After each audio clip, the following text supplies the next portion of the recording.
All right, we are back. Welcome back to a brand new episode of Two Please. I'm your host Abin. I'm once again joined by my And co-host Rohit. Say hi, man. hi, hello. Say hi. Okay. Oh, hi. Yeah. Hi. Fuck. Okay. Anyway, uh, we're also joined by. I don't know what that was, but we have a returning guest, much like our last episode. We have Sid, who is back from the hot takes episode, which we did many, many moons ago. Sid, say hello to the people, especially like Hello. our audience that has been asking for you to come back on. Journey. That Yeah, that makes me there's doing a it paid fan base of within the the two. Yeah, within the Two Please fan base. Anyway, the Bollywood's always this fun. Pleasure to be here. yes, Sid has let the cat out of the bag. If you haven't read the title that you've clicked on, today we're discussing basically the year 2007 in Bollywood. We're talking True. about a bunch of films, a bunch being putting it lightly. We're talking about a lot of movies. So the idea for this came off the back of us wanted to go back into Bollywood. It's been a while since we've done an Indian film of some sort. And I was looking at the year 2007, and there's such a weirdly diverse year it was. There were so many things that were happening, so many different kinds of films that were coming out, so many actors who debuted, so many actors who returned to the big screen, Amitabh Bachchan doing whatever. So there was a fair amount of fun stuff happening in Bollywood back in 2007. So I figured, hey, why not make this an episode? I asked Rohit, he said, cool, why not? I told Sid, he also said, cool, why not? And here we are. This is the That's how we episode. decide all our episodes. Cool, why not? Basically, cool, why not? It's the ethos of this podcast. I am big. It's the pictures that got small.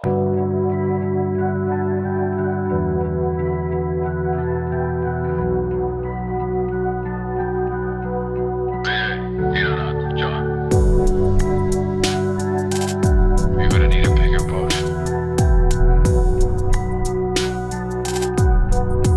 और मुझे जिंदगी बड़ी होनी चाहिए तब भी नहीं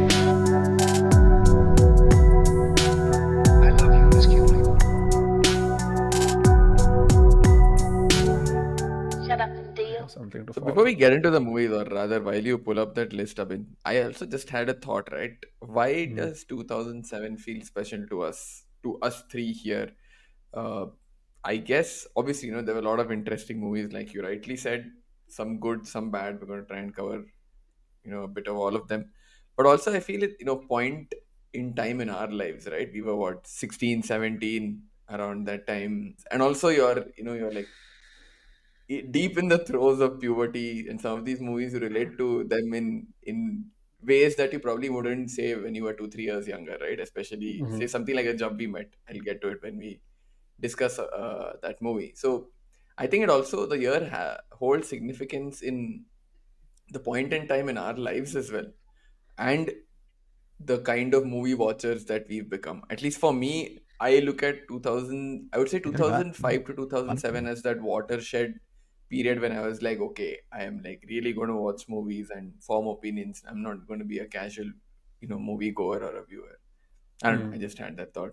Yeah, I mean, this was very important to me for a different reason because I think movie watching wise and everything, I was at that time being shaped by Hollywood a lot more. But as a family, we used to not watch new Hindi films. We grew up, I particularly in my home, I had grown up on a tremendous amount of Amol Palekar, mostly when you talk about movies, and Basu Chatterjee and Rishikesh Mukherjee. And for my parents, anything I think after 78, 79 was just too new to watch. And 2007, it was my birthday, one of those sad birthdays when you are, as you said, deep into puberty, you're angry about everything, you don't know why, you're throwing tantrums. And I didn't know what to do. So in the evening, I was just like, I don't want to sit at home. Let's go watch Om Shanti Om because it's running. So I dragged my dad to it and we loved it so much. He cried tears of laughter that is when we started watching Hindi movies again. It also related as old Hindi movie fans. Suddenly, Om Shanti Om comes out and says, "Hey, you know what? We know this language. It's a Like good we have gateway something." movie. Yeah. It's a good gateway to movies, and then that's the year that we really started watching Hindi movies again after we had just given up entirely. So that's one reason why it'll always stick. I think Nice. for me personally anyway, my family's entire bonding exercises have been built around the films. We don't do it as much these days, but let's say mid 2000s, between 2004 to 2008, I'd say. I mean, that's mid to like late. We were in the movie theaters every other week. Like we watched absolutely everything. The number of movies we're about to discuss today, I have probably seen at Wow. least 70% of them in theater. The rest I've managed to catch on OTT, or one of us, one of the three of us has ended up watching it. But it was like a bonding exercise for us, and we'd keep going to the theaters. And I remember there are a bunch of movies here which fall into the category of Ma, you got to stop doing this. We can't keep showing up for these movies repeatedly. And it got to a point where my dad just stopped coming for the movies. He said, "I'm gonna read the reviews and I'll show up." And he was never that kind of guy. He always is one of the guy who he's always the guy who would like to go watch a film and form his own opinion on it. But I think this year broke him to a certain degree. and, but to me, this year is super eclectic in taste, and like I mentioned in the intro to the episode, there are a lot of films I remember for both good and bad reasons, and I want to get into it, but so I won't spoil what those reasons are. Well, you're about to understand why I like and dislike certain films on this list. I think that's as good a segue as we'll get into jumping into the Okay. movies. Anyway, where do we start, man? I mean, the Uh, idea was to keep this free flowing. I think Om Shanti Om is a good gateway to Ah, not just getting back into movies, but also a good gateway to this list. I feel biggest movie of the year hmm, probably was the most anticipated release. Farah Khan right off the bat of Mehuna hmm. again was a Can't. huge success, Eh. star-studded cast, Deepika Yeah, Padukone's debut, and then I don't know, did this movie sort of kickstart that whole trend of 100 celebrities making guest appearances in a song? I remember that song played a big part in publicity as well, right? So Yeah. people had a lot of reasons to go and it, watch the movie, and I don't know how I feel about it today, but I loved it when I watched it. Right today, I have maybe a slightly more measured response or a measured reaction to it, but again, this is a movie you go to the theater to watch, right? The experience is part of it. So went to the theaters, loved it. The first half is hilarious. The second half has a lot of weight to it. It has a lot of gravitas, although it is a blatant rip-off of Curse. Yes. But it's okay, right? If you do it right, a rip-off is still works.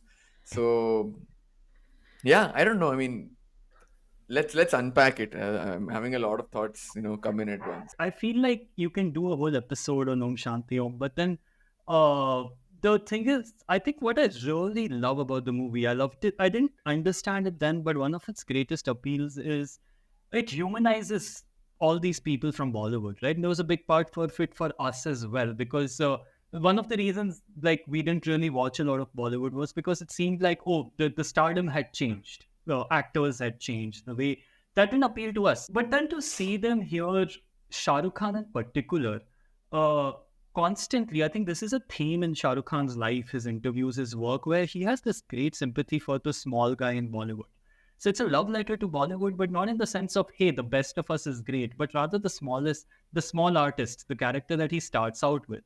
And then when he becomes a star, he is very conscious of that I could have been that whole after the song. So it's not just the star song. But I love that how Hmm. after it he has this moment where he's like, why am I here? Why don't do anything to deserve this? This is fate at some level, which is I feel like how SRK feels despite all the hard work, despite everything. That is how he feels about his stardom. It's something he talks about in Letterman's interview. It's I think one of my favorite SRK performances is his Letterman interview, and that's where he is trying to deconstruct the star. He's going in the balcony, spreading his hands, and then he's like, I don't know what this is. This SRK, the star. I play this actor, and sort of Om Shanti Om brings out such an appealing side of him as a star in the sense of not what he's doing just on screen, but that subtext of how he sees stardom. And here is the biggest star ever who is conscious of the responsibility of the sort of the fact that the universe has placed him in this position where he feels like he should do something. It's a acknowledgement of all the small actor. The end credits they bring out in the end credits. This is again as a culture not something we will notice. It's the star cameos that get the notice. But I also love that in the end credits, it's like every single crew and cast member. Farah Khan did that with Mehuna as well, I think, in Mehuna at the end, So they may not be artists, but they are craftsmen.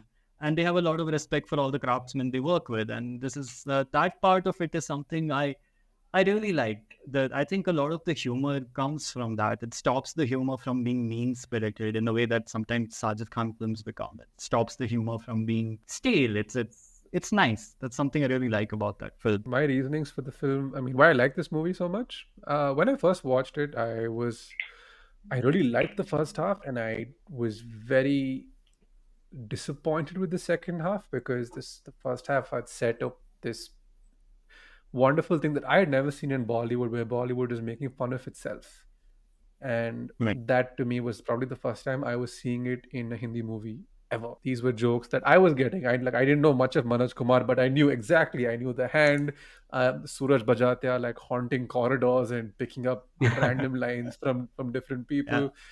Yeah. Just the rare bits, right? And it felt like a very genuine performance from Shah Rukh Khan. And Shah Rukh Khan always plays the common man, the guy who's downtrodden really well. Even in Rab Ne Bana Di Jodi, which has that horrendous mustache, he kind of gets you to see past the makeup and still see the maturity in his performance there. So that's something a big part of why he's been so successful.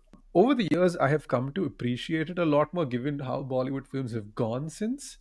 I was of the opinion that okay, this is clearly a remake of a much beloved Indian classic like Karz.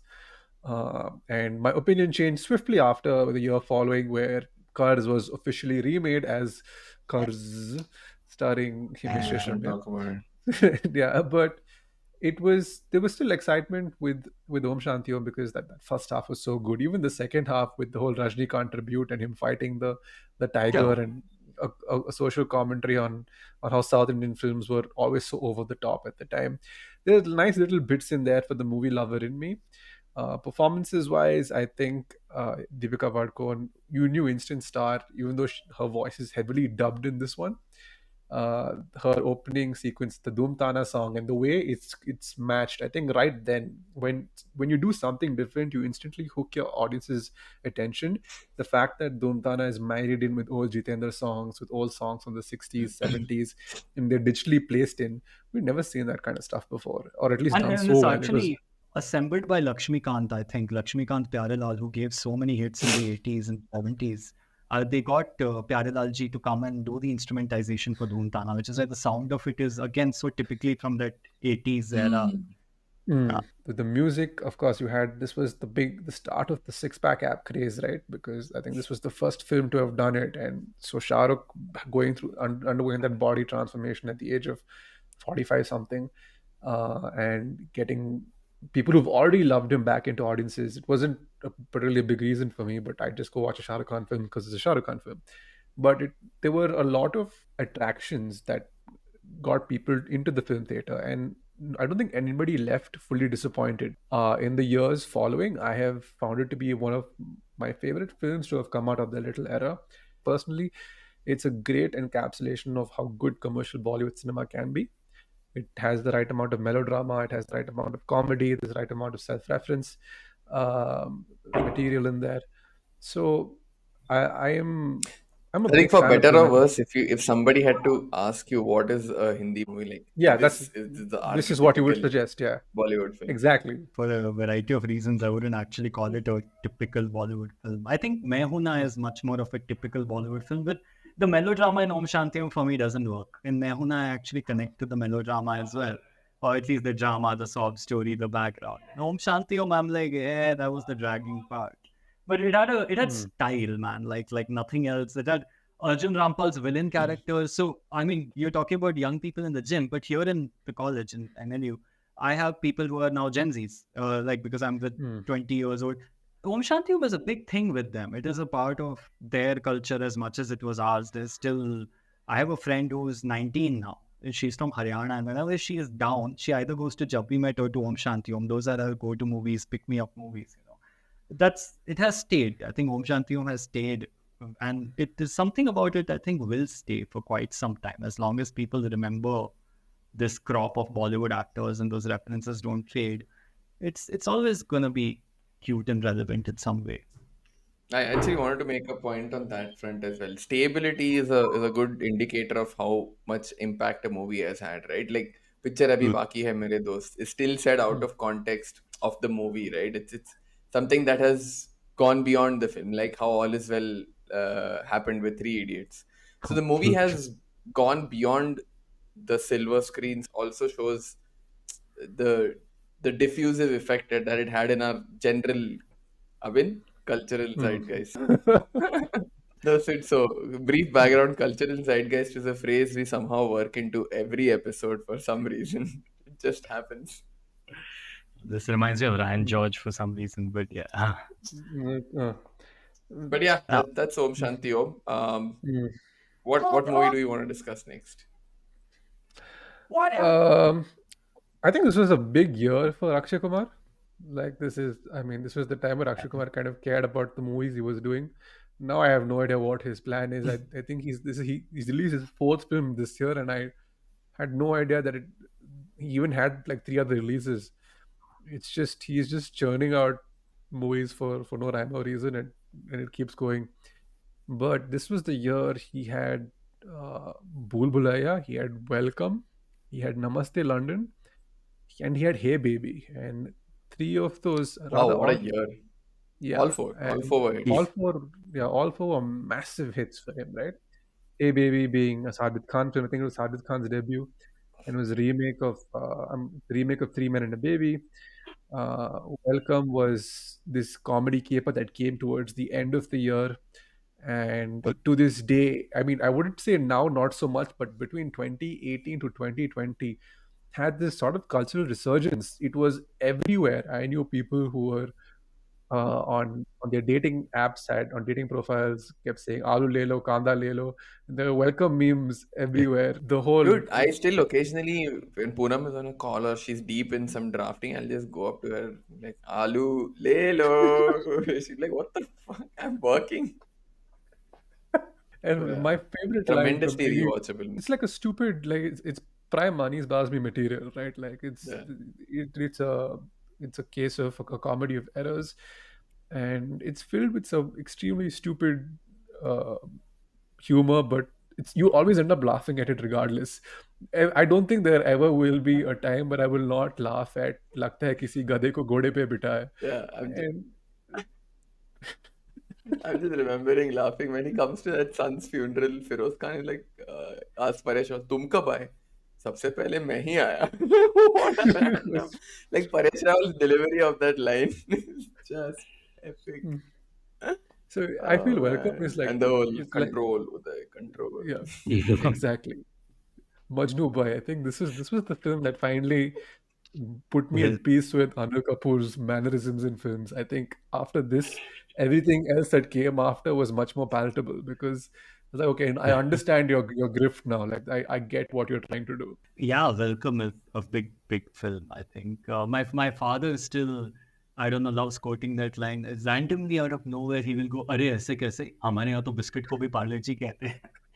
And kind of like, I think it just yeah, I don't know. For me, I as much as I enjoy Welcome, it's not something that I think about a lot. It's every time I see it, it's fun, and I love Nana Patekar's, Anil Kapoor's chemistry in that and the whole thing. But I don't know. I think there's bigger Welcome fans out there who can No, I'm talk sure. more And about Yeah, it. like you said, right?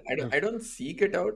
But if Ah, I mean, nowadays, I don't browse TV, right? Nobody browses yeah. TV with OTT. But back when we used to, if I would browse and come across it, I'd be like, okay, cool. I'll let it play. I wouldn't seek it, but if it's there, I'm going to watch it. You know, that okay. sort of. I think it's in that space for me. Welcome was being at the end of the year. I think he began the year with Namaste London. I remember because this was Namaste London released in that we just finished our board, so this 2007 is pivotal year because our board exams had wrapped up, and that summer holiday was one of the bigger summer holidays, and which is why I remember Namaste London so well. It is a movie I've seen two, three times. I remember enjoying watching it while I was in the theater, and probably this is the first Katrina Kaif performance I really enjoyed. I think the previous film that she'd done with Akshay, her and Akshay were like this thing, right? They were box I office mean, she gold. didn't have to act in the movie, right? She's a British girl who's out of place and if there was a role meant for her, it was this. This was probably this, right? Vipul Shah's Namaste London, and so I guess that's why she looked a lot more natural on screen compared to, let's say, Humko Deewana Kar Gaye, where it was just like stabbing the audience with uh, with a knife for 2.5 hours. It this film was definitely a lot more palatable. There is the music of this film is again very memorable. You mentioned before you were recording that you've seen this film a bunch of times. Why? Why? I don't know. I mean, again, I think it used to come on Z Cinema a lot, right? So a lot of times I've just seen it on TV when it was just playing, but I kind of like the movie. I would say among the whole crop of movies of this year, this I would put it in the upper percentile. It's a nice movie, nice. I mean, if you pay too much, or if you scrutinize the core premise too much, it falls apart, right? No person born and raised in London is going to move to rural Bhatinda or wherever, no matter how much she's in love with the guy, right? I Well, mean, you might be surprised. You might be surprised. But yeah. I don't know. I mean, Actually, yeah, it just seems you'd be very surprised. clearly you guys know somebody who's done it, but like I don't know. To me, that seemed a bit outlandish. But other than that, I like the movie. It's the script is very, I don't know. A follows or B follows A, C follows B. It's very logically linear. Akshay Kumar is very likable in the film.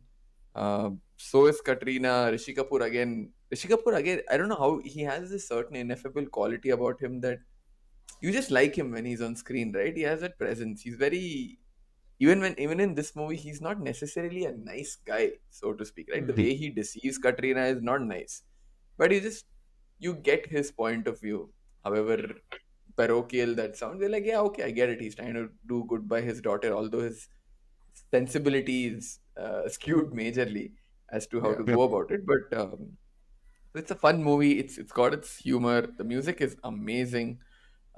This was just around a time when we were having not too much of Himesh. I would say just the right amount of Himesh. All of that was going to tip into the realm of the absurd in the next couple of years to follow. But I don't know. I like the movie, and like I said again, I don't think I'd seek it. But if it's on TV or whatever, if I come across it, maybe I'll put it off and put it in the background while doing something else, or stuff like that. It's a nice movie. I've had so many friends who are Namaste London fans, but I've never seen it. And I've never seen any part of it other than that one scene where Akshay Kumar is giving someone a lecture about India or something like that. Alright, that scene is So, like proto BJP propaganda yeah, handbook. Hmm. yeah. I mean, I can relate to the Rishi Kapoor being likable part. And I don't think it's necessary to be a nice guy to be likable. I mean, we all love Pacino, we all love Bogart. Yeah, but no comments about Namaste London because I have not seen that movie. I mean, I think Um, it's time we address the vice-like grip Himesh Reshammiya had on the Bollywood music scene at the time, right? Because I know this. I blame Himesh, Ashik Banaya apne. yeah, that's kind of really where this began. Like Ashik Bana Yeah. Aapne began. Ashik Bana Aapne and Imran Hashmi basically combined together, and because Imran Hashmi was getting all the good music movies, if that makes any sense. Like Imran Hashmi was doing a Very bunch of erotic thrillers because Murder was such a big hit. He got stereotyped into that role. He would kiss the actress on screen, and it was like very no other actors were doing it at the time. And with it came movies like Ashik Pana, Aapne, Zahar, and these are all movies with really memorable soundtracks. You remember Zahar for Wo Lamhe, you remember Ashik Barne for the title track, you remember Aksar for Zarak Diklaja. And you remember 36 Chinatown for the title track, you remember Namaste London for Chakda. There are huh. so many different songs that have come out in that era, which are still really listenable to today because I think we had reached this end with Himesh because we heard his voice so much. And the success of that ultimately led him into making his own movie, which also came out this year. But let's wait on that for a bit. Oh, we had made a lot of plans to watch Kajra, and we used to keep singing that title song, that Kajra, and it never came out. The movie just never came out. And we were like, damn, we were supposed to do that. But I have a take on Himesh, which is I don't think he makes good music. He makes very catchy music. Himesh is just, he's got this one hook and that keeps on going, like "Chalak Dikhna Ja," they'll just keep playing. I remember this one Zayed Khan movie. I don't remember the name or the plot or what is fucking Zayed Khan. Who cares? But the song was, it's called Junu Junu Junu Junu, and that's just the whole song. And I was just trying it on the piano. It's two keys. I'm like, this motherfucker made a song with two keys, man. Two Yeah, notes. he's John Williams. John Williams started out with two keys. Dun, dun, dun, dun, dun, dun, dun, dun. And then they asked him, like, why don't you have more? And he's like, that's all you need. It's a movie about a shark that's chasing people. That's all you need. I mean, are we doing? Uh, Are we like comparing Himesh to John yes, Williams now? but I feel like for me, so I didn't care about Himesh for the longest time. And weirdly, I have grown to like him. I think I feel he is kind of the next Bappi Lahiri in the way that he got a lot of disrespect, and I was definitely one of those people disrespecting him. But now when I listen to his songs, the one thing that I realize is they still see the catchiness that they had is still there. I get, I definitely agree with you that they're simplistic in many ways. They're not sophisticated songs. You're not gonna. This is not a Rehna Tu by Rahman, which is just gonna shift between this and that, and it's gonna have. But I also think I feel like he's working with certain limitations. I don't know how true this is. I think Abhay told me this as somebody that there's a story of how Himesh's elder brother was trained in music. Their father was a musician, and his elder brother was supposed to succeed his father, and his elder brother died in a car crash or something like that. And Himesh was then sort of brought in. I don't know where I've heard this story. I don't know if it's true. It's just something stuck in my head. But when I think of it in that way, I feel like I think Himesh is not trained. He's not too sophisticated, but he's certainly he's used whatever little he has very interestingly. And to me, Namaste London has that one song, Main Jahan Rahu, if you That's a very remember that. nice song.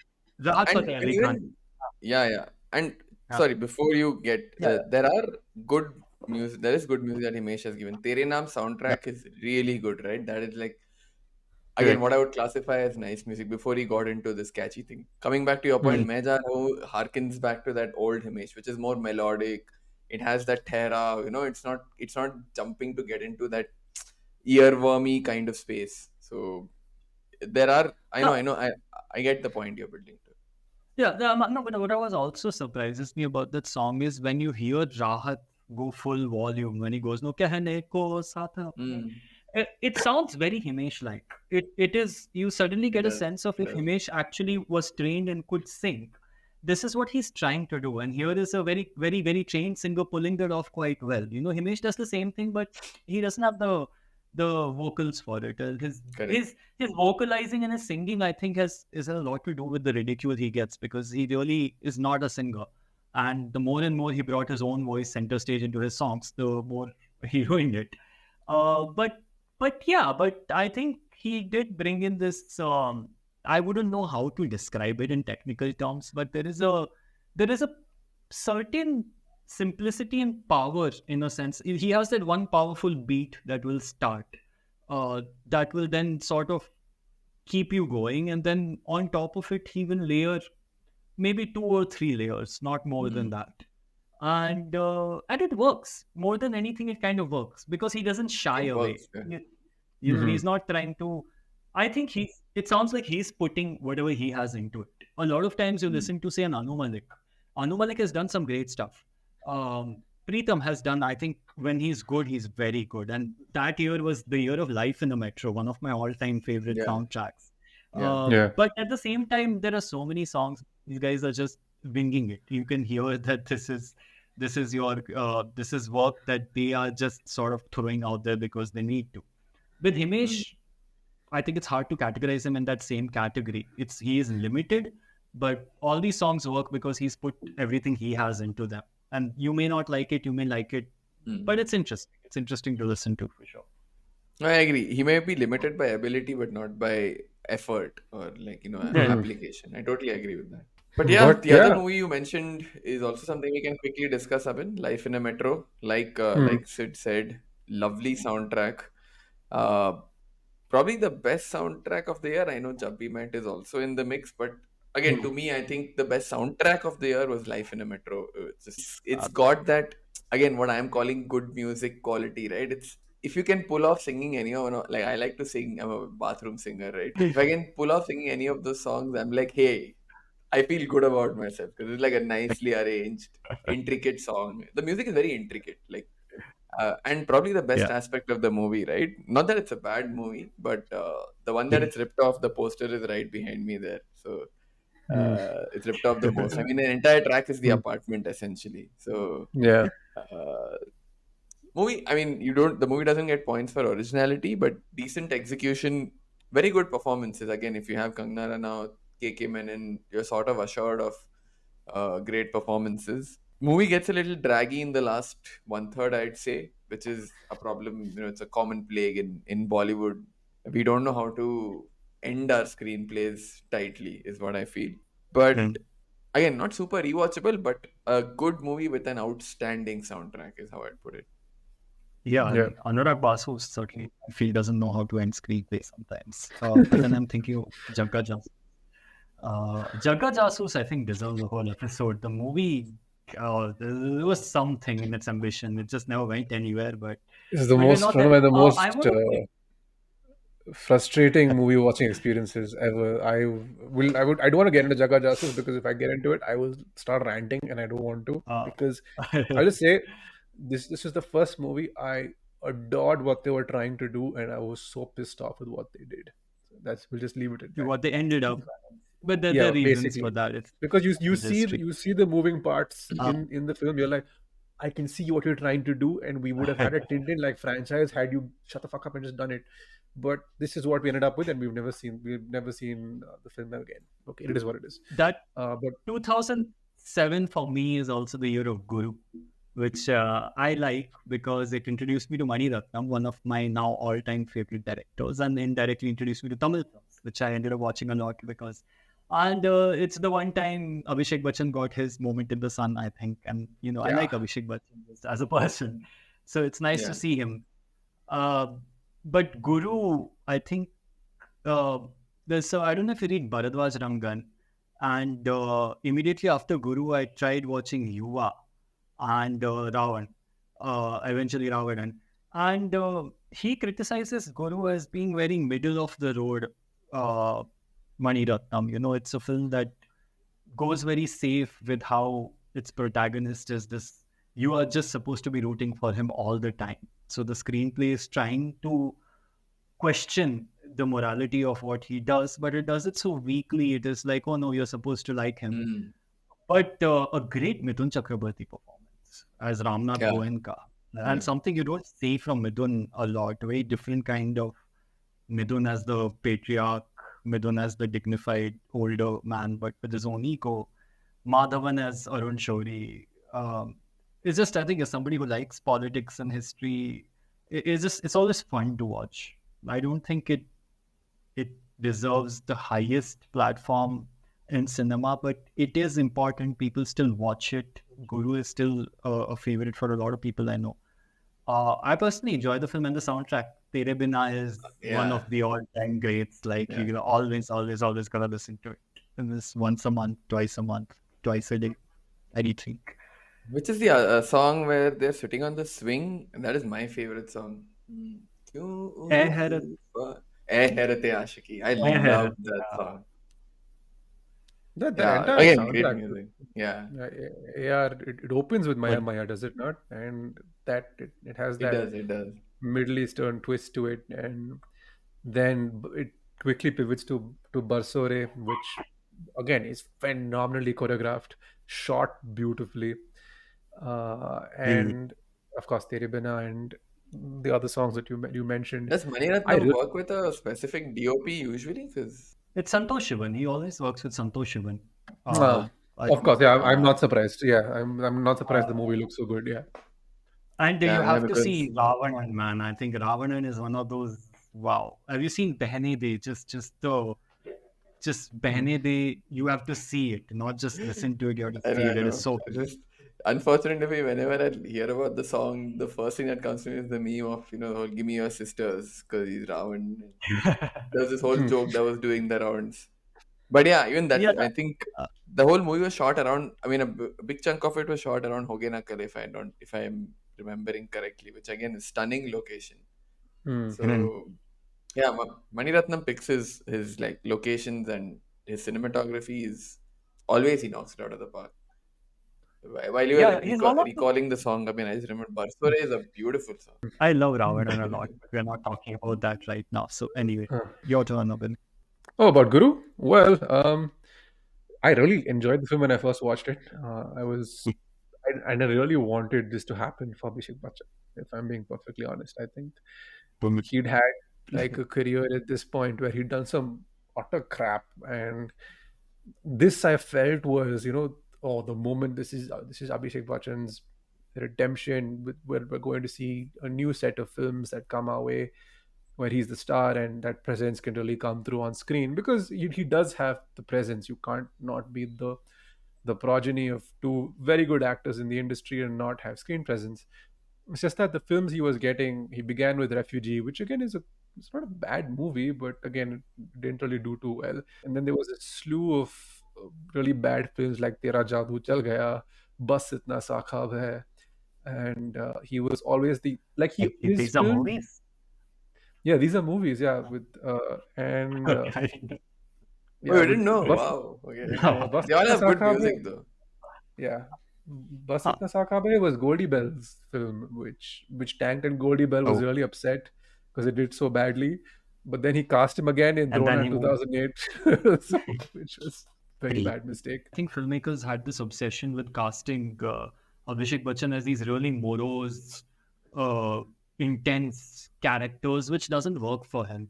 I feel like even when I watch Guru, Abhishek Bachchan has a certain, for lack of better word, a lightness of spirit. When he's doing these comedic side roles, he genuinely has great performing skill. And even Guru's character, I think, sort of really worked for him because it's just the Guru is not an intense dramatic character. He's a showman. He's a bit of a con artist. It's Dhirubhai's story. It's the Hmm. story of how you get into business. Abhishek Bachchan, I think, gets across likability and a certain amount of charm really, really well. You need to give him characters who are charming, and I think he plays them well. I think it's just a lot of his career flops have been because they put him in these really intense stony actors, which this is not what he can do or he should do. But it is what it is. Oh, I think Guru for me, in my case, I totally drank the Kool-Aid, right? The screenplay that you were mentioning, where it tries to portray Yeah, Dhirubhai Ambani in a positive light, and good. in reality, the characters are far more grey one than it's not as black Yeah, and white as the. Or rather, the movie tries to make it a lot more. I completely went along with it, right? From his journey in Aden to when he comes to Bombay, the stock market, he opens his stall. They portrayed it in a very, rags to riches sort of American dream sort of storyline. And I went along with it. I'm like, yeah, fuck yeah. Then when you start seeing those shades of black enter into his character, when you, the people around him are beginning to be suspicious about the fact that he's doing some unscrupulous things. At that point, even I was as caught off guard as say Mithun's character, right? Where I was like, "Oh, I forgot this is Ambani's story, right? Right? Of course, there's yeah. corruption here." So I totally like they hoodwinked me completely. Let's quickly jump back into the Akshay Kumar of that era and talk about Bhool Bhulaiyaa. I think Bhool Bhulaiyaa deserves a couple of minutes. It's a Yeah, film that's been remade definitely. countless number of times, right? It has a remake in every language. It had a sequel that came out a few years ago in Hindi, Bhool which I have Bhulaiyaa not itself is seen. a remake. Yeah, I figured, yeah. It's a remake of a Uh, Tamil movie, which is a remake of a Malayalam movie. yeah, Mani which is Priyadarshan's Chitra. own movie. Yeah. Mani Chittakatham. I'm Yeah, so sorry, guys, if I butchered the name. We were watching this film and I didn't know anything about Chandramukhi or or the Malayalam remake, or I think the Kannada version is called Aptamitra, is it not, with Vishnuvardhan? Aptamitra. Yeah. Yeah. So I don't know who the plays the Vedavan Right. character there, but I think it was Jyotika. Was Jyotika the lead in Chandramukhi? Yep. Chandramukhi. Yeah. Yeah, Jyotika only. Jyotika only. Yeah. So I remember Jyothika's performance being raved Well, about by a lot of people when it first came out, and it was always people were wondering how Vidya Balan would top that. I think Vidya mm, Balan is very good in this movie, and she really, if you read what happened in prep for the role, she really sunk into the whole process, and she managed to portray Dude, that. the No. first time they show that in Hmm. that crazed avatar, I was like, what the fuck is happening in this movie right now? It just Yeah. completely comes out of left field, right? Yes, there's like Hmm. horror and all, but at least I never because I hadn't watched any of the prior movies, so I didn't know the Hmm. twist. So Yeah. I genuinely thought there's some other ghost, whatever. It's a ghost movie. I didn't think of this whole her getting into that psychotic state where she's whatever the whole Hmm. twist of the movie. First time they show her and she's dancing in that crazy state, I'm like, what is happening, man? Like, I was blown away. Bhool Bhulaiyaa is, I don't know if Akshay Kumar would still do such a rationalist film, where the message is that, okay, believe it. uh, I really enjoy that movie. I like it a lot. But I don't know why, to me, Bhool Bhulaiyaa is the almost exact equivalent of what this guy is doing now, the Agatha Christie films. Who's Mr. Lockhart? I'm forgetting his name. Uh, Gil- Oh Kenneth yeah, Branagh. damn. Kenneth Kenneth, Yeah. Branagh. Bra- Kenneth Branagh's Agatha Christie films, to me, is what the Hindi Bulbulaya is, sort of almost exactly. It's a great genre piece. It's builds the suspense. It's got its comedy. It's got a very good Akshay Kumar. It's one of the few movies I really like Akshay Kumar in, that plays to his strengths. But I've seen parts of the original Malayalam. I'm not seeing Chandramukhi, and the original Malayalam kind of, I feel like is so much more, and in the sense it's got Mohanlal, but it's a movie that through even there are scenes with silences that are exploring from Mohanlal's perspective the very nature of doubt, because here is this man struggling with himself. Can this be real? Can this not be real? And it's not just about what's happening, it's about what people believe is happening, what they want to believe. So you have the rationalist's conviction that this is not something that should happen, but everything that's happening is Hmm. flying in the face of it. You have the actress Shobna herself and her sort of trauma, her mental state that's leading to this, and all of this gets played at such a human level. That I think is very missing from Bhool Bhulaiyaa, where it's being played for the suspense, it's being played for the it does a good job. I think Vidya Balan in particular does try to touch on many of those notes where you are just trying to see how bewildering this is for her and her character and what it means. What Because see, it's something that can happen. You're not saying this is ghosts and aliens, you're saying this is human. This is a human being, this Yeah. is the mind. So then you have to, I think the difference is Bhol Bhulaiyaa still plays it off as a piece where what's important is what is happening, where the thrills, the suspense of it is what takes center stage.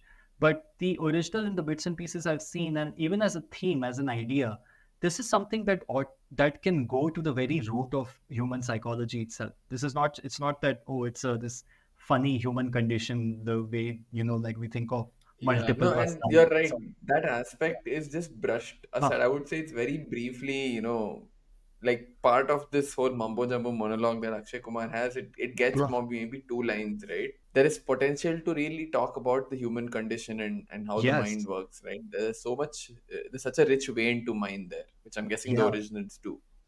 I'm guessing too because I've not seen all of it. But you Hmm. see those scenes and you feel like, yeah, yeah, that's those are actors. They're very conscious of what this story is, what it can be. That way, Bhool Bhulaiyaa is kind of more of just a general fun time. I don't think I'll ever take that away from it. But Yeah. yeah, nobody likes being compared to their elder brother. But yeah, I guess that's the way the market works. That's how it is. One thing I want to touch on, I have to leave in a bit. I was just Hmm. looking at the 2007 roster, and it looks very interestingly like 2007 is such a mix of, you have these paths, sort of very indie films that are pushing the boundaries, and that was an era when this was just beginning to happen, because before that you didn't have space for very experimental things, and you had No Smoking, which pushed the experimentation so far they even make fun of it today.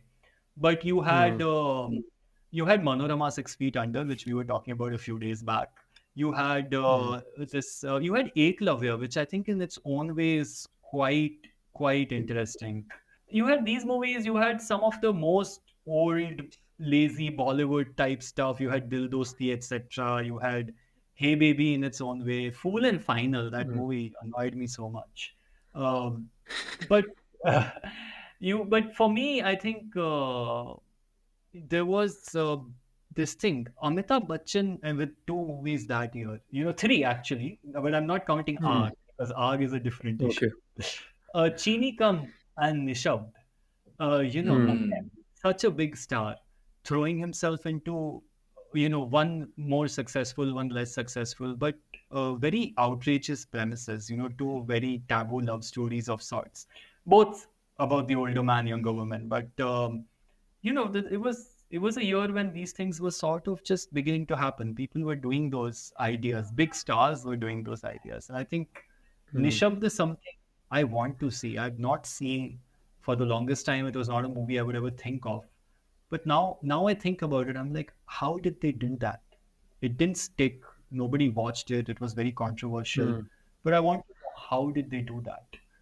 And then you had Chinika and Balki, and that was a wonderful movie, a sort of a mature comedy, which is not something you get very often in Bollywood. Comedy that's aiming for the mellow notes and for the small highs. So yeah, that I think was the you had the big commercial successes, but you also had these ones. They were there that year, which I don't think every year has this roster of such interesting indie films. Whether successful or failed.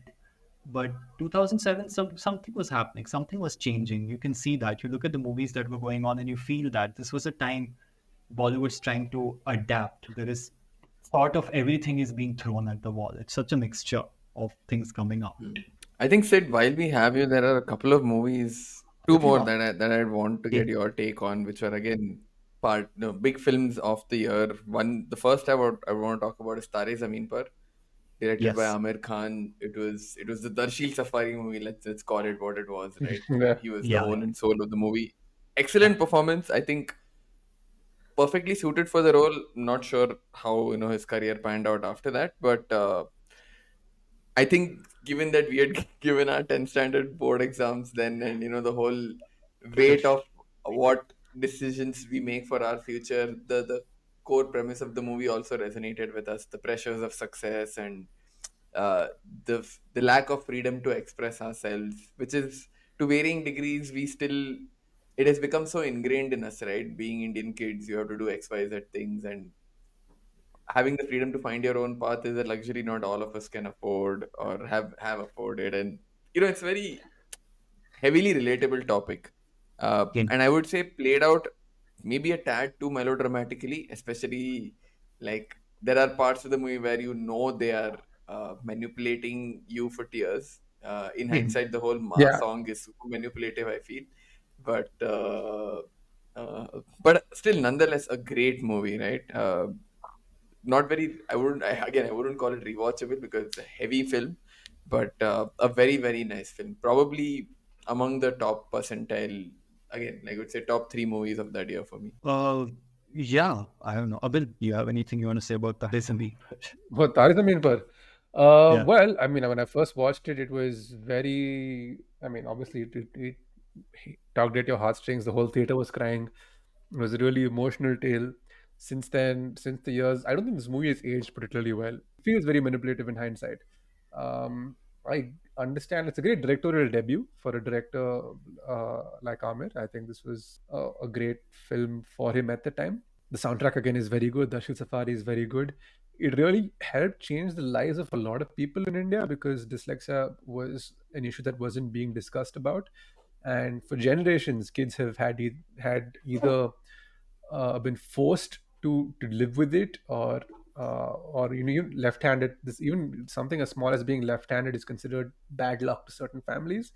So it helped deal with a lot of the stigma that had been associated with diseases like this, or with conditions like this at the time. So I think the films had a long-lasting impact. But is it worth? I mean, is it also manipulative? 100%, very much so. I don't know why you would think it's manipulative, apart from. No, okay, so I kind of get it. Like for me, the only scene which broke the wall because of the manipulation was the Tare Zameen Par title song itself, when you have the specially able children, and that's sort of very overtly playing you Yeah. for, and not only is it manipulating you, it like then Amir Khan has to start crying and show you how sensitive he is. And Yeah. that MTV parody that came out later with Amir Khan as a "मैं बहुत ही sensitive आदमी हूँ" is all of that's there, but yeah, weirdly enough, has Amir Khan directed anything since then? I'm trying to remember. Could be Dobby Ghat, right? Dobby Ghat was, I Is thought that it an was Amir Khan? Kiran Rao. Kiran Rao. No, I think Amir Khan as a director is so good. In that, especially as his debut directorial. Hmm. Um, he is able to get into the mind of the protagonist in a beautiful way, and understand a lot of criticism that Amir Khan gets from people he works with, that he's maybe takes the high horse at times, he's controlling. And there was a huge fallout between the writer of the film, Amol Gupte, and Amir Khan, because Amol Gupte wanted to direct it. Amir Khan kind of Hmm. took over the project, but I would defend that in this case, because I think until he himself shows up, the film works very well for me. And it is just his own character that is a little too out of left field. And he Hmm. does nothing to naturalize that character. It is sort of a human deus ex machina showing up and being like, and at that point, it sort of feels like a, issued in public interest by Amir Khan kind of film. But Basically. yeah, but it's just that much. I mean, it's just that his own character sort of doesn't work that strongly for me.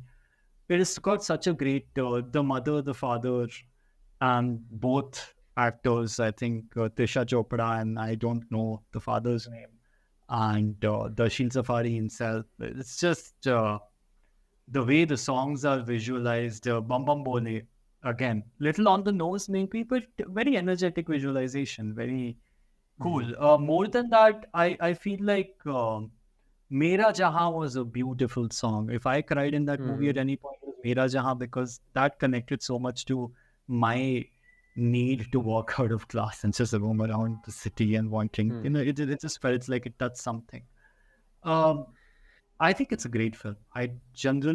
I'm always taking a critical side on Amir Khan films.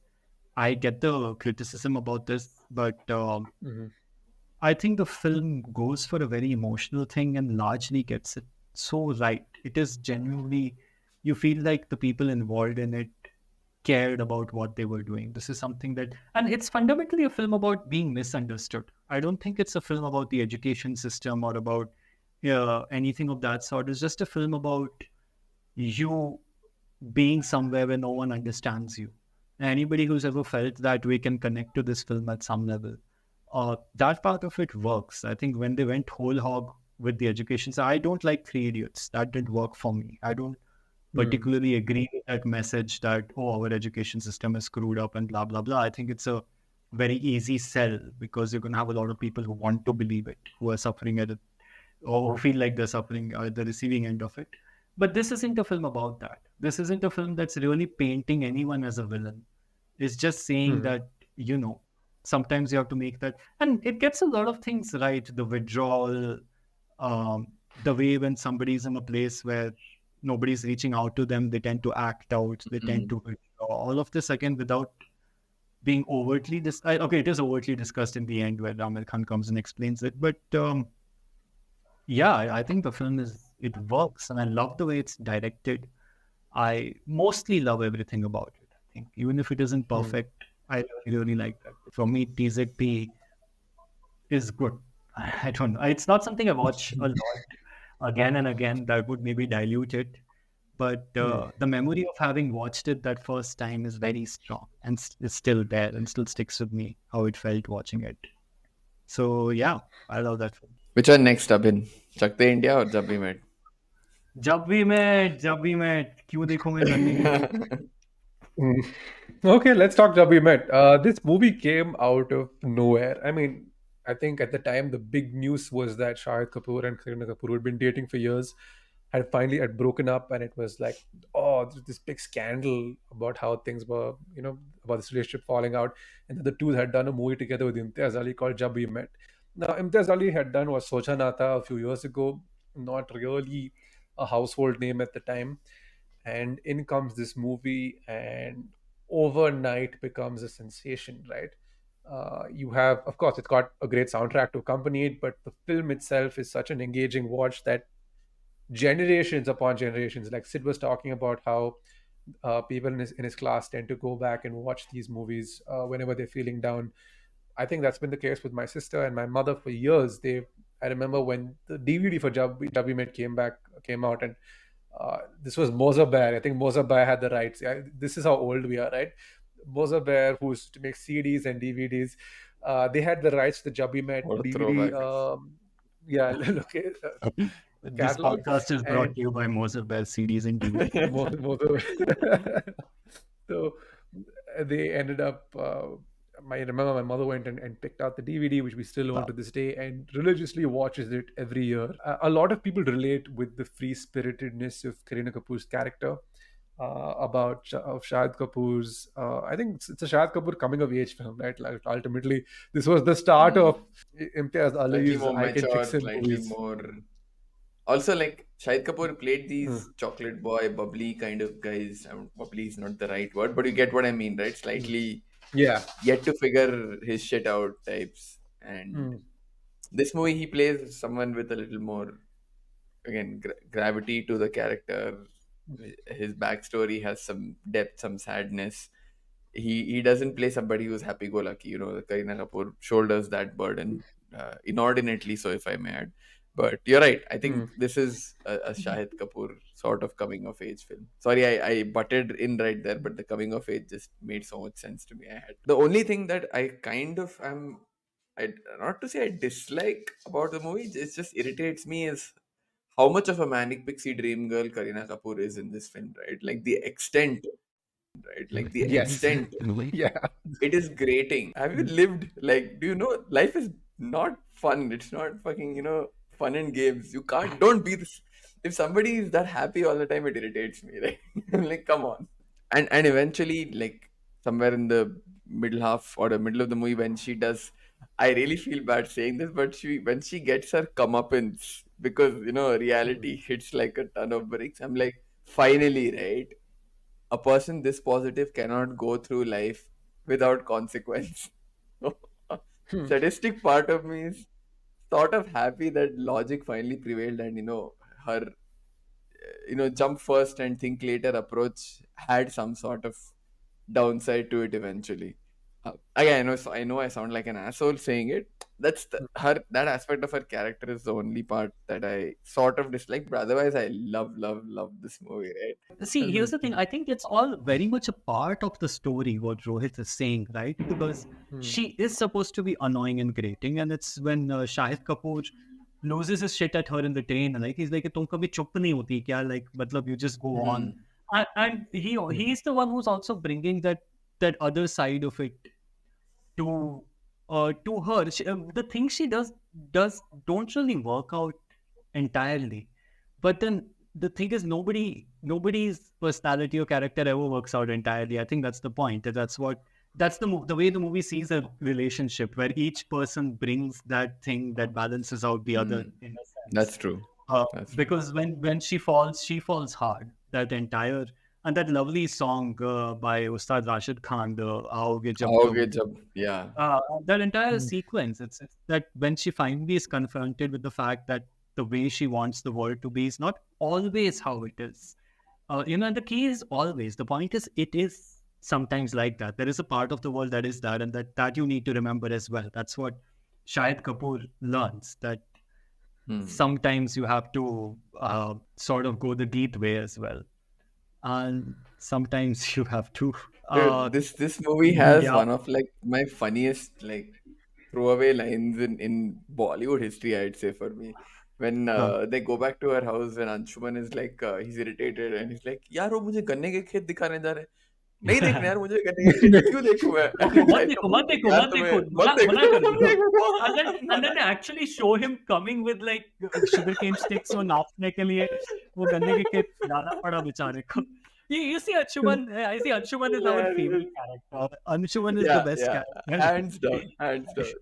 He's the sleeper hit in the film, right? Because he's the guy you're supposed to hate on, but you really end up liking him towards the end of that film. I don't know about liking, like you sort of laugh at Yeah, him, but you don't hate him. Like he's just correct, correct. oblivious. He is so oblivious to what is happening around him. You're like, I can see Bichara Anshuman, you kind of feel sorry for him at the end. And the Uh, guy does such a brilliant job of playing this somewhat slow character. yeah, I love how like Geet comes in to have this important conversation with Shahid Kapoor, and she's has the whole thing which is about Anshuman. He's just sleeping there the whole time, and then he gets up and he's like, "क्या हुआ है?" He's like, "अरे वो तुमसे बात करने आई थी कल आएगी," and he's like, "Huh?" And he goes back to sleep. Like, he's not bothered. Sleep is important.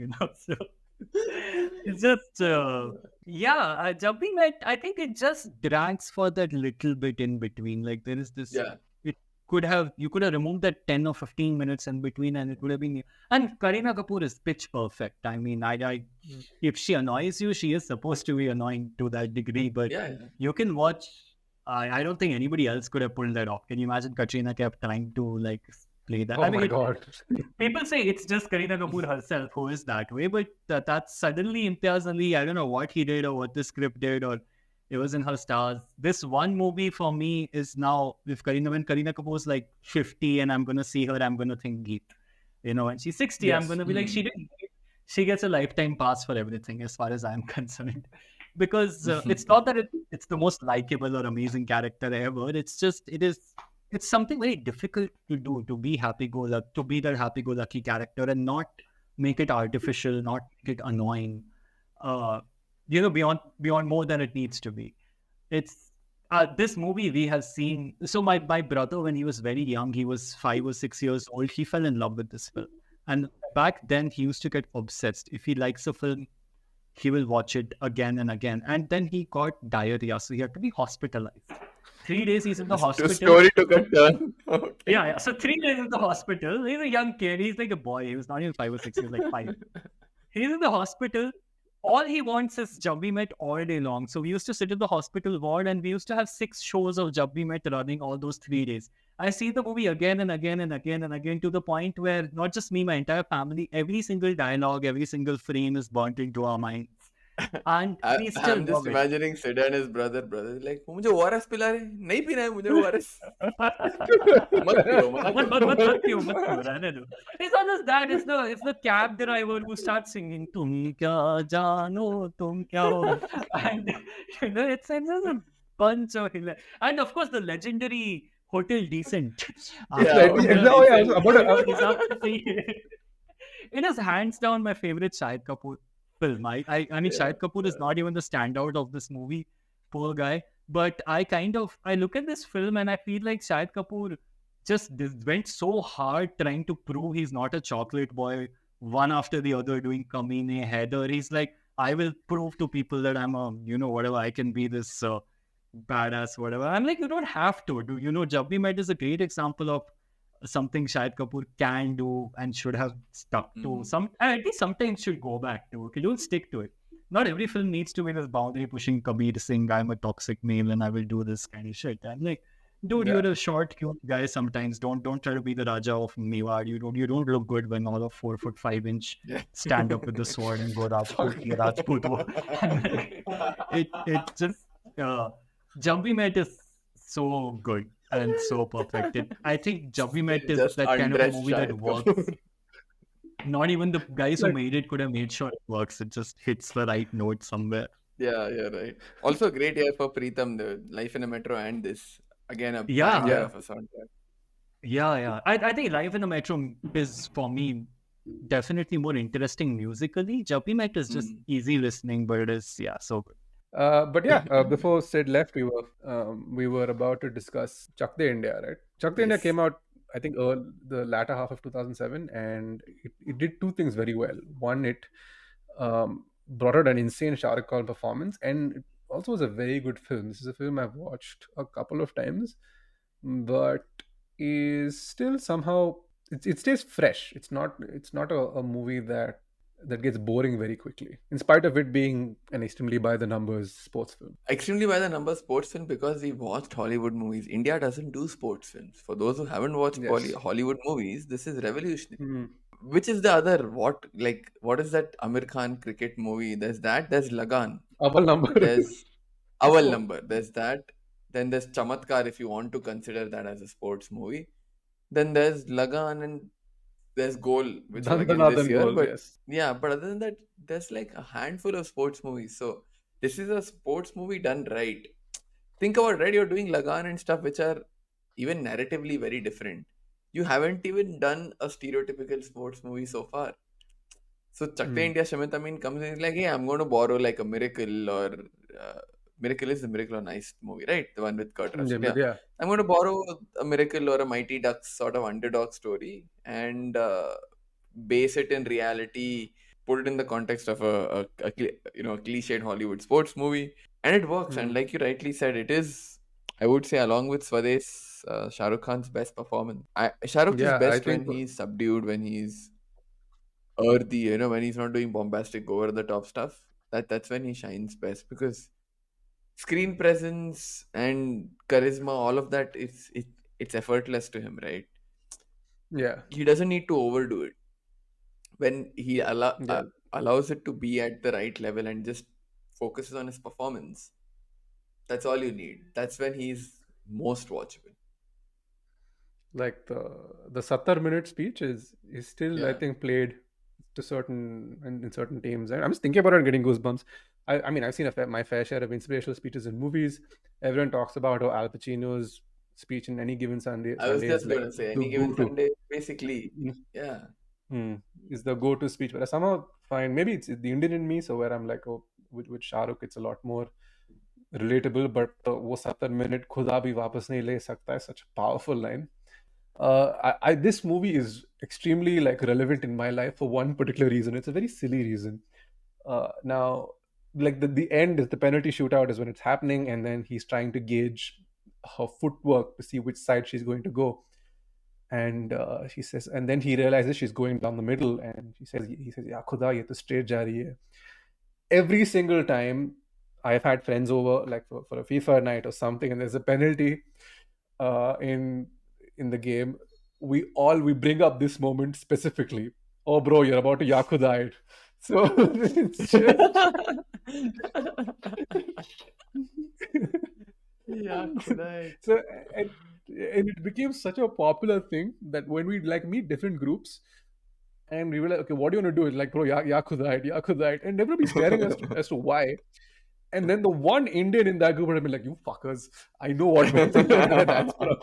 Yeah, but yeah, the scene I like is when he asks everyone, "Where are you from?" or "Who do you play for?" So everyone Hmm. says railways or Bihar or this Hmm. thing.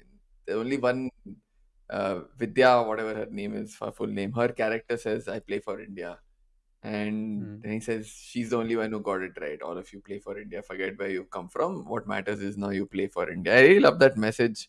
I mean, if I were to cross farm it into like a corporate setup, right? When you say team building, it's a Hmm. great example of how you build a team and unite a bunch of people towards a common goal, right? Where it doesn't matter where you Hmm. come from. The fact that is you're here because of what you're good at, and now let's work on the same thing together. I really like that message.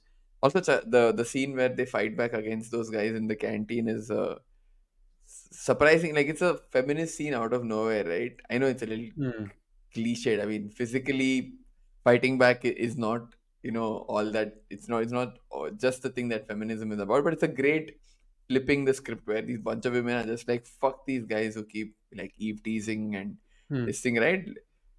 And I'm sure for a lot of women it's wishful thinking come to life.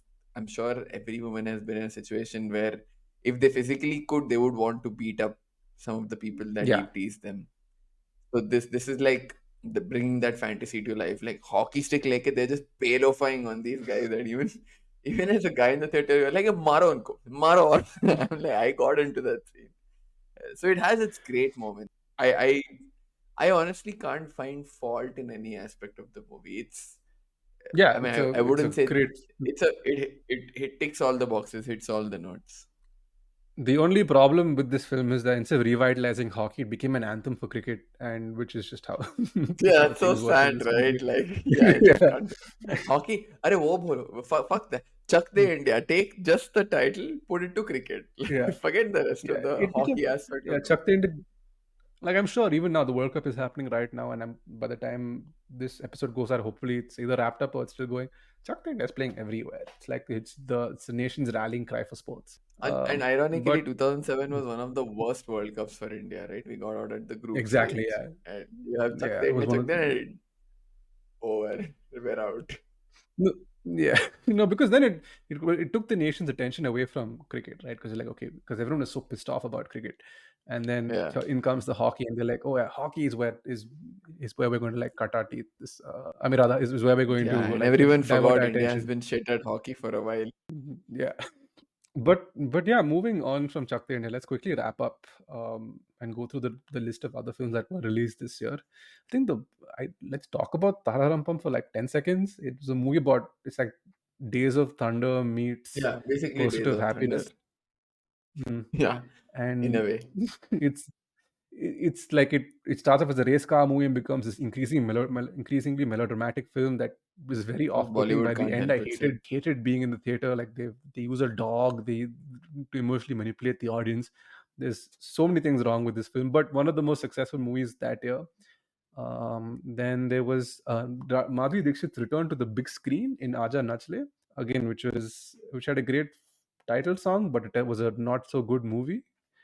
Mm. Then you had Beja Fry, which was like this sleeper hit that came out of nowhere, inspired by a French film called Dinner with Guests, or rather, the English remake is called Dinner with Schmucks, starring Steve Carell, if I'm not mistaken.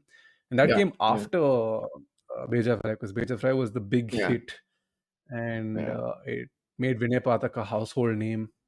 And I think it's him and Rajat Kapoor, right? Are hilarious Yeah, together. Vinay Pathak is like amazing performance in the movie. Then there was Apne. This is the Sunny the Deol movies, right? This movie stars Dharmendra, Sunny Deol, and Bobby Deol, and it's a boxing movie, It's an boxer Anil film. Sharma movie, though.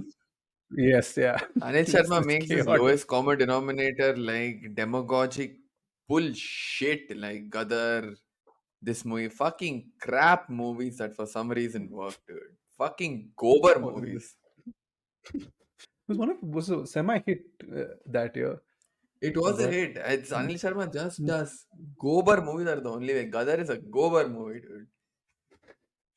oh I haven't wow, even seen Gadar 2. God, I'm sure it is a Gobar movie also. yeah. Surprisingly, one of the most successful films this year. I don't know how, but it is what it is. Gobar Um, movie. That's what I'm going to keep repeating. It's fucking Anil Sharma. Fuck off. oh, okay, Like then there manipulative was Max is just anyway. Sorry, I don't want to keep mm, rambling about Anil Sharma. okay. I feel like an hour and 30 minutes into this episode, we have poked the Anil Sharma nerve. But okay, let's quickly move on from Apne. There Yeah. was Black Friday, which came and went, and nobody saw much, but then has become a cult classic since, based on the It's not an 1992 easy watch. 93 bomb blast. It's not far from it. Nawazuddin Siddiqui is in this movie, getting beaten up Yeah. by a police officer, based on the book Hussein Zaidi's book, right, of the same name. Yeah. Before he became famous for Dongri to Dubai and all, this was one of his earlier works. And then there was Dandanadan Gol, which somehow has some sort of cultural impact on the South Asian community in the UK. I think the fact that it highlighted racism in footballers, and this came within the footballing community, because not a lot of South Asian footballers make it, and it's very difficult for them to make it. And a couple of years after this movie released, there was a documentary talking about how the kind of prejudices South Asian footballers who grew up in the UK have had to face. Even I think more recently, there was an Indian footballer, a guy of Indian descent called Danda, I think his name is. He cracked, like, he plays for Swansea, and he's like, I can't play for the Indian national team because it would involve me giving up my UK citizenship, which is weird. Starring John Abraham, Bipasha Basu. Before Vivek Agnihotri was directing propaganda films, this was what he was doing. Yeah. Then there was Joom Barabar Joom, which I kind of enjoyed. It's not a serious film. The soundtrack is great, Soundtrack is great. but The movie is a hmm, movie. it's a movie. Yeah, let's just leave it at that. Yeah. Savaria we've spoken about on previous episodes. I used to Yeah. like it. I've seen it again recently. It has not aged well. Shakalaka Boom Boom. We've spoken once again in extensive detail on the Great Indian Ripoffs. I'm surprised it came. I thought it was a year prior, but it being in the same year as Om Shanti Om kind of blew my mind. Bobby Deol is having a torrid year, dude. अपने झूम बराबर झूम Shakalaka boom boom. It's like, what a whiplash. Oh, Ah, talk about a bad year. but Uh, yeah, I know. there's then there's I We think. haven't spoken about Johnny Gaddar. I wish we could have in a little more detail, Hmm, but again, we both love Sriram Raghavan. Sriram Raghavan is big. yes. Hmm. Among I don't know how to pick from like his movies. I'm like shaking in my chair because I'm like I can't. I'm putting myself on the spot, but I would say this is probably his best movie. I don't know, second best movie. It's hard to pick. It's I hard to don't know. pick. I like Badlapur. I for me Badlapur is his best Yeah, film. it's Hmm. hard, dude. It's hard. But yeah, it's Even amazing, Andhadhun, I mean, amazing Noir. yes, Another it's is great. It's a great. great noir, Ek Hasina Thi is great. Sriram Raghavan doesn't miss. very good noir films, and like you can see the Yeah, influences there. Like he's very heavily influenced by good noir films. Shootout yeah, at Lokhandwala was also this year, and yeah. of course the eight Definitively gunpowder. proving that Vivek Oberoi should just stick to playing sleazy gangsters because that's what he's good at, right? Company, Shootout at Lokhandwala, just play chutia gangsters. That's what you're good for. Yeah, I felt bad for him because I really wanted this Maya. dude to succeed. Hmm. And then it just like he picked the fight with Salman Khan, and then just things petered out the way it did. I mean, that's it. There was Ram Gopal Verma ki Aag at the start of the year or during the middle of the year, and that was a shit show that none of us want to get into. I watched this movie in the theater, by the way, so it was an experience. You could have just And burned that yeah, money. It would have been better spectacle. might as well, right? I mean, who remakes You- Sholay? Are you mad? Are you mad? and Have you you know lost your mind? Do you it think would have anyone's been going to remake like, The Godfather? Have but you here's the thing, lost right? your But here's the thing, right? Like, I mean, you pitch it to a production house, and they say, "Are you mad?" And you're like, "We have Amitabh Bachchan as Gabbar." In the studio, and the studio's like, "Huh?" Mm, Yeah, I So, I want to mean, smoke I what guess RGV smokes, bro. RGV is a strange individual, but I think that's a great way to end this episode. The 2007 episode was chaotic in many ways. It was a chaotic year. It was a chaotic episode because of internet connections and whatnot. But it was a fun one. I think we've had a real fun time discussing this, like 30 odd films in the Yeah. span of So, an hour and change. and as usual, Sid coming in So with his deep, insightful takes, making us both look like chumps once again. I know, dude, I felt so bad. I was like, fucking hell. 5 minutes in, I felt we're like, oh damn, I'm here we like, go again. damn, But it's man. cool. It's fine. I'm illiterate. Okay, but it is what it is. Hey, Hopefully, the at next least time I we see got him, he'll that. be in the I got same that room as one of us.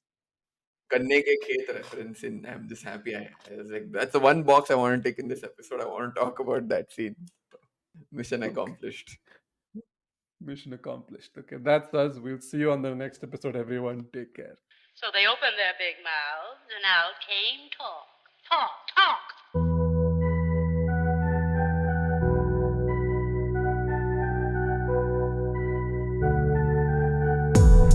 बड़े बड़े देशों में ऐसी छोटी छोटी बातें होती रहती हैं।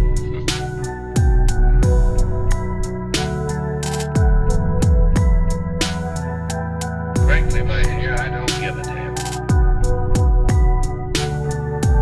Except, it's a terrible day for rain.